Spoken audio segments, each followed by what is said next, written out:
오늘 새벽에 주시는 말씀을 받습니다. 오늘은 이제 사무엘상 10장으로 들어가는데요. 1절부터 16절까지 말씀을 한 절씩 교독하여 읽도록 하겠습니다. 1절 제가 먼저 읽겠습니다. 이에 사무엘이 기름병을 가져다가 사울의 머리에 붓고 입맞추며 이르되 여호와께서 너에게 기름을 부으사 그의 기업의 지도자로 삼지 아니하셨느냐.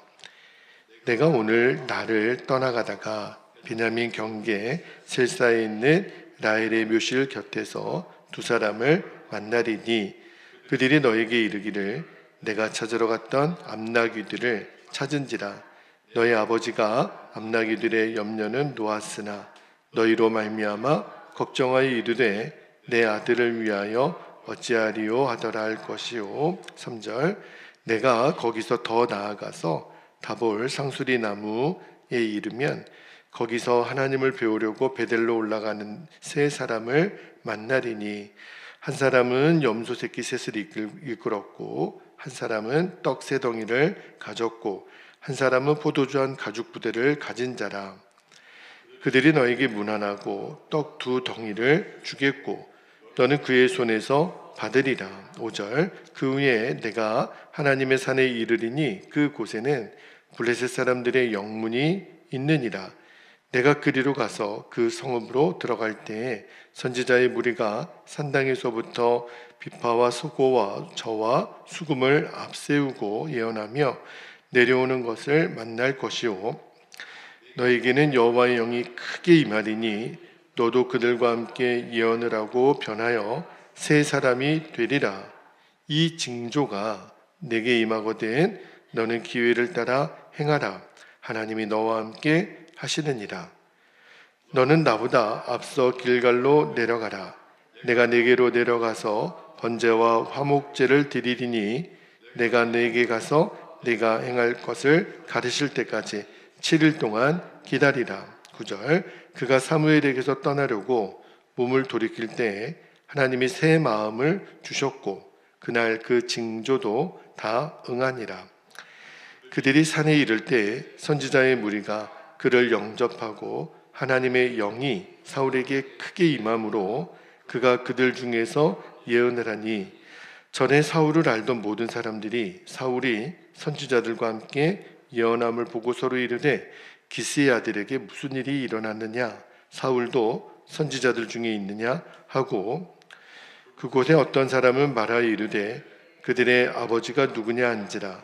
그러므로 속담이 되어 이르되 사울도 선지자들 중에 있느냐 하더라. 사울이 예언하기를 마치고 산당으로 가니라. 사울의 숙부가 사울과 그의 사환에게 이르되 너희가 어디로 갔더냐. 사울이 이르되 암나귀들을 찾다가 찾지 못함으로 사무엘에게 갔었나이다 하니 15절 사울의 숙부가 이르되 청하노니 사무엘이 너희에게 이른 말을 내게 말하라 하니라. 사울이 그의 숙부에게 말하되 그의 암나귀들을 찾았다고 우리에게 분명히 말하더이다 하고 사무엘이 말하던 나라의 일은 말하지 아니하니라. 아멘. 하나님의 말씀입니다. 자, 이제 사무엘상 강의 말씀이 이제 10장으로 들어가는데 오늘 설교 제목을 새 마음을 주시는 하나님, 하나님이 사울에게 이제 새 마음을 부어주시는 장면이 나오는데, 자, 그 설교 제목으로 잡았어요. 오늘 이제 읽게 되는 오늘 내일 이제 사무엘상 10장을 읽게 되는데 10장의 내용이 뭐냐면 이스라엘의 첫 번째 왕 사울이 드디어 기름 부음을 받는 내용이 기록되어 있습니다. 근데 이 말씀을 잘 읽어보면 여러분 나라의 지도자가 대통령이 선출이 되면 국민들 앞에서 이제 이렇게 대통령 취임식을 하게 되잖아요. 그러니까 오늘 사울이 말하자면 취임식을 하는데 그냥 단순한 즉위식을 행한다 그런 포커스가 아니고 하나님이 한 사람을 어떻게 부르시고 훈련시키시고 또 사명자로 세우시는지 그 은혜의 과정이 오늘 내일 본문에 나오는데 그 말씀을 좀 나누려고 그래요. 성경을 잘 읽어보면 사울이 나중에 이제 다윗을 죽이려고 했던 그 미치광이 왕처럼 그렇게 바뀔 수 있을까 할 정도로 처음에는 사울이 왕이 될 마음이 없었던 사람이에요. 그는 뭐 자기가 내가 나라를 한번 구원하겠다, 지도자가 되겠다 이런 야망이 있었던 사람이 아니거든요. 그냥 아버지가 너 암낙이 좀 찾아와라 그렇게 그랬다가 평범한 청년이 이제 하나님이 사무엘을 만나게 하시고 또 하나님이 사무엘에게 말씀하여 사울에게 기름 부어 이스라엘의 지도자로 세우라. 이런 일련의 과정들을 보면서 어떤 마음이 깨달아졌냐면, 여러분, 우리가 하나님의 자녀로 살아가고 하나님이 우리에게 직분도 주시고 또 일도 주시고 사명을 감당하게 하실 때 우리의 능력으로 되어지는 게 아니라는 것. 모든 것은요, 하나님이 선택하셨고 하나님이 은혜를 주신 거예요. 그래서 하나님은 하나님의 사람들을 부르신 다음에 어떻게 준비시키시는지 오늘 말씀을 통해서 보려고 하는데, 첫 번째입니다. 첫 번째 주시는, 하나님은 하나님의 사람들을 어떻게 부르시나, 그 준비시키는 과정, 첫 번째 주시는 말씀의 진리가 하나님은 부르신 자에게 확신을 주시는 거예요. 이게 중요합니다. 자, 1절에 보면 사무엘이 드디어 사울의 머리 위에 기름을 붓고 이렇게 말합니다. 1절 중간에 볼게요. 여호와께서 너에게 기름을 부으사 그의 기업의 지도자로 삼지 아니하였느냐. 여러분, 기름 부음이라고 하는 뜻은요, 하나님의 전권적인 선택을 말하는 거예요. 구약에서 기름 부음을 받는 사람은 딱 세 사람입니다. 왕과 제사장과 선지자들이거든요. 근데 이제 사울에게 기름을 부어요. 이 말은 하나님이 너를 선택했다는 거예요. 자, 그런데 사울의 입장에서는 믿어지지가 않는 일이 벌어지는 거죠. 그는 늘 입만 열면 내가 베냐민 지파 사람이다. 그러니까 왕이 될 그런 사람이 아니라는 거예요. 준비도 안 되어 있고. 그래서 하나님이 사울에게 세 가지 징조를 보여주죠. 오늘 본문에서 보면 첫 번째는 잃어버린 암나귀를 찾았다는 소식을 들어요.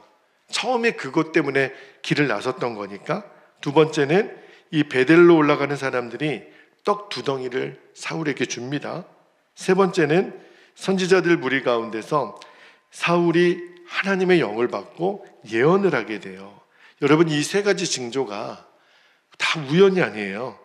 하나님이 사울아, 내가 너를 불렀다, 내가 너를 택했다 하는 사실을 확인시켜주는 증거들이에요. 그러니까 우리도 그렇죠. 때때로 하나님의 뜻이 잘 믿어지지가 않을 때, 하나님이 정말 나를 부르셨을까? 나를 사용하셨을까? 이 길이 맞을까? 하나님은 나와 함께 하실까? 근데 여러분, 하나님은요, 하나님이 택한 저와 여러분들을 막연하게 방치하지 않으세요. 하나님은 굉장히 구체적이신 분이세요. 그리고 우리에게 늘 가르쳐 주세요. 말씀을 통해서, 기도를 통해서, 환경을 통해서, 어떤 때는 사람을 통해서 내가 전혀 알지 못했던 일들을 하나님이 가르쳐 주심으로 뭘 확신시켜 주시는 거냐면, 내가 너를 택했다. 지금 나는 너를 사용한다. 여러분, 우리도 인생에 돌이켜보면 사실은 모든 순간이 하나님의 손길이 있었던 거예요. 전혀 예상하지 못했는데 하나님이 우리에게 도움을 주시고 막힌 길이 열리고 언제나 기도했던 것보다 더 좋은 응답으로 함께 하세요. 그러니까 이 모든 것들이 하나님이 저와 여러분을 지금 인도하고 계시다라고 하는 증거들이에요. 하나님은 살아계세요. 지금도 우리를 이끌어 주시고 계세요. 그러니까 오늘 새벽에 다시 한번 우리가 결단하는 것은, 우리가 낙심되는 일이 있거든요. 왜 이렇게 일이 안 되지? 왜 이렇게 내 뜻대로 안 되지? 아니에요. 일을 시작하신 이가 주님이시거든요. 그렇다면 결코 중간에 버려지는 일은 없어요. 왜? 하나님이 시작하신 일이니까 하나님이 이끌어 가실 거거든요. 할렐루야. 두 번째는요, 하나님은 이제 확신을 주셔서 사람을 불렀잖아요. 두 번째는요, 새 마음을 주세요. 사명과 함께 새 마음을. 이게 오늘 설교의 주제인데요. 오늘 말씀에서 중요한 핵심 말씀이 6절하고 9절이거든요. 먼저 6절을 좀 볼게요. 6절에 보니까 너에게는 여호와의 영이 크게 임하리니 너도 그들과 함께 예언을 하고 새 사람이 되리라. 그렇게 말씀하셨고 9절도 한번 보세요. 9절에 보니까 그가 사무엘에게서 떠나려고 몸을 돌이킬 때, 잘 보세요. 6절에서는 새 사람이 되리라 그랬고 9절에서는 하나님이 새 마음을 주셨고 그날 그 징조도 다 응하니라. 여러분, 하나님은요 사울을 택하셔서 왕관부터 씌우시지 않으셨어요. 오늘 말씀해 보니까 새 사람이 되리라고 말씀하셨고 사울에게 새 마음을 부어주십니다. 이게 중요해요. 그러니까 하나님은 언제나 나중에 이제 사울이 마음이 변질되잖아요. 그리고 사무엘이 오기 전에 자기가 멋대로 제사를 드린단 말입니다. 그때 하나님이 사울을 버리시면서 뭐라고 말씀하셨냐면 사무엘에게 사람은 외모를 보지만 나는 마음의 중심을 본다. 이게 핵심이에요. 이때 하나님이 사울에게 주셨던 새 마음은 너무너무 순수하고 사울의 입장에서는 너무너무 겸손했던 마음이에요. 왜 새 마음을 주시려고 하셨을까요? 여러분, 오늘날 한 나라의 지도자가 되는 데는 여러 가지 덕목이 필요하죠. 공부도 많이 해야 돼요. 그리고 여러 가지 포용할 줄 아는 마음도 있어야 되고 지식도 있어야 되고 지혜도 있어야 되고. 근데 하나님이 보셨을 때는 이 왕이라고 하는 자리는요, 어떤 사람이 그거를 감당하는 거냐면 인간적인 능력으로는 안 되는 거예요. 나라를 다스리고 백성을 책임지고 하나님의 뜻을 분별하는 일은 하나님의 영이 아니고서는 감당을 못해요. 그래서 오늘 말씀해 보니까 여호와의 영을 부어주셨고 새 마음을 주셨다. 그러니까 저와 여러분에게도 똑같아요. 우리는 자꾸 어떤 외적인 거, 환경이 바뀌어야 되고 돈이 필요하고 누가 도와줘야 되고, 이게 우리들의 관심인데 하나님의 관심은 달라요. 나는 너의 마음이 새로워지기를 원한다. 우리는 환경이 바뀌기를 원하지만 하나님은 너의 마음이, 너의 마음의 내면이 바뀌기를 원해. 왜 그러냐면 내 마음이 새로워져야 삶이 바뀌기 때문에 그래요. 아무리 내 주변이 바뀐다 하더라도 마음이 주님 앞에 새 마음이 아니면, 그러면 내 주변에 있는 환경이 좋은 것이 나에게 유익함이 안 됩니다. 여러분, 우리가 왜 새벽마다 이 말씀 앞에 우리가 서는 거죠? 우리들이 마음이 가만히 내버려 두면 금방 굳어져요. 참 우리의 마음이 희한해요. 가만히 내버려 두면 그냥 편안하게 쉬는 게 아니라 굳어져요. 그래서 새벽마다 내 굳어진 마음을 새롭게 하는 거예요. 여러분, 새벽에 우리가 뭐 하는 거죠? 하나님, 제 마음에 새 마음을 주시옵소서. 마음은요 금방 굳어지고, 여러분 간이 금방 굳어진다 그러잖아요. 그러니까 간경화가 오고 이게 가만히 내버려 두면, 그래서 끊임없이 새로워져야 돼요. 우리의 마음도 똑같아요. 죄에 익숙해졌던 내 마음이 하나님 앞에 새롭게 되는 거, 여러분 꼭 그리 되기를 축복합니다. 마지막 한 가지만 더 나누고 기도할게요. 세 번째, 하나님은 하나님의 사람들을 부르실 때 무엇으로 완성되냐면 마지막은 순종이에요. 하나님의 사람은 순종으로 부르심을 완성해야 됩니다. 오늘 본문이 조금 길었지만 핵심적인 말씀이 8절에 나옵니다. 8절에 한번 볼게요. 너는 나보다 앞서 길갈로 내려가라. 사무엘이 이제 사울에게 얘기를 하죠. 내가 너에게로 내려가서 번제와 화목제를 드리리니 내가 너에게 가서 내가 행할 것을 가르칠 때까지, 여기 어떤 표현이 나오냐면 7일 동안 기다리라. 7일 동안 기다리라. 제가 처음에는 요 7일 동안 기다리라를 설교 제목으로 삼으려고 그랬는데, 여러분 이 표현이 되게 중요해요. 여러분 이 명령은요, 사무엘이 사울에게 자, 왕이 되려면 이러한 일정 스케줄을 따라서 움직여야 된다라고 어떤 인포메이션을 주는 게 아니에요. 여러분, 하나님이 지금 뭘 지금 마지막으로 테스트하냐면, 사울이 진짜 왕이 될 사람인가. 지금 하나님이 사울의 순종을 지금 시험하는 거예요. 자, 흔히 왕이 되면 마음대로 살고 싶잖아요. 왕이고 법이니까. 그죠? 근데 하나님이 보는 거예요. 사울아, 너가 왕이 될 거지만 너는 네 마음대로 행하는 사람이 아니야. 언제나 하나님의 때를 기다려야 돼. 하나님의 지시를 기다려야 돼. 하나님 말씀보다 너 앞서서는 안 돼. 이거를 지금 가르쳐 주시는 거예요.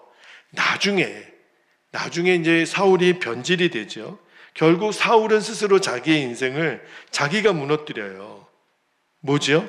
말씀을 잃어버리는 거예요. 나중에 사울이 하나님 오늘 이 7일 동안 너 기다려야 돼. 이 인내하는 훈련을 시켜주셨는데 나중에는 스스로 무너뜨리죠.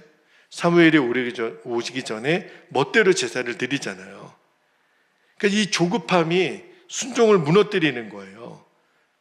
옛날에는 안 그랬는데 이 마음이 불안하니까 믿음이 무너지고 자기 판단이 하나님의 말씀을 대신하게 한다는 거죠. 그죠? 나중에 다 죽이고 아가까지 다 죽이고 오라 그랬는데 나중에 또 짐승들을 또 데리고 오잖아요. 아가가 왕을 데리고 오잖아요. 그러니까 잃어버린 거예요. 처음 왕이 될 때 그 순수함을. 결국은 하나님이 나중에 사울을 버리고 누구를 세웁니까? 다윗을 세우죠. 말씀을 준비하면서 주님이 어떤 마음을 주셨냐면, 하나님의 사람은요, 기다릴 줄 알아야 합니다.